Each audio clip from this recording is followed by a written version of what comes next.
Payment by results in the probation service? Well, that's part of the government's plan for justice reform in England and Wales, bringing in voluntary groups and private companies to deal with medium and low-risk offenders. The existing probation service would continue to deal with high-risk offenders, but its budget would be cut pretty dramatically. The Justice Secretary, Chris Grayling, we'll be talking to him in an hour, argues that there will be financial savings and, he says, a drop in reoffending rates as a result. Liz Calderbank is Her Majesty's Chief Inspector of Probation. Good morning. Good morning. From your perspective, what are the potential benefits and risks of this change?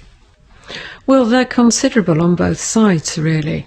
The probation service is currently, generally speaking, a well-performing service. It's gone through a number of financial cuts over the past few years, yet it's continued to meet its targets. But it's certainly it's certainly facing further cuts under the current restrictions. We've still got to see the details of the proposals as they come out, anticipated later today. This is for consultation at this stage. Yes, that's right. But what we understand that they will be saying is that the probation service will continue to have a core role in managing high-risk offenders' public protection within the community, but that the medium and low-risk cases are likely to be contracted out to private other providers. And the probation service, I think, will be able to bid for that work. Well, this is what we're waiting to see how it comes out. Now, there are various things that arise from this, and one is the point that those who come in at the bottom of the system, so to speak, for medium and low risk offenders, will be to some extent paid by results. So if reoffending rates go up, they won't get their full whack of the contract. Now, does that make sense to you?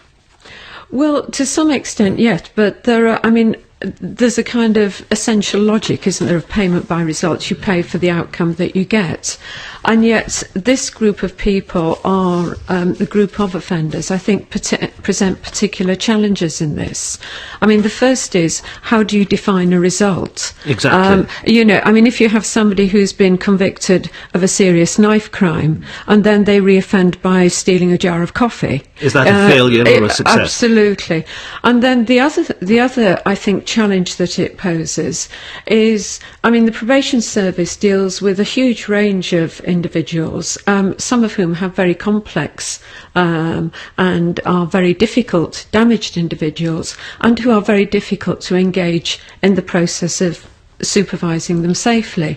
What do you do with those individuals on a payment by results scheme? You can't say they're not worthy of the investment, they won't respond to the investment, so we leave them, because of course there is a public duty to manage them safely within the community. I suppose people looking in on this from outside will say, look, reoffending rates are too high. Too many people go back to prison. That's one of the reasons that we have a prison population which is so huge, 80,000 plus. Surely any change is likely to give us hope of getting something better. Well, I think that's how we need to enter into these changes and certainly look at them in terms of building on the good work that's been done before and making it better. Within our inspection programme, for example, our overall estimate is that the work of the probation service makes a difference in stopping reoffending in about 3/4 of the cases that it supervises. Now, on the one hand, that's very good when you look at the complexity of the individuals that they're working with. On the other hand, it still leaves 1 in 4 cases where things could be improved. And certainly that's what we would be looking for from the involvement of the other sectors to do that.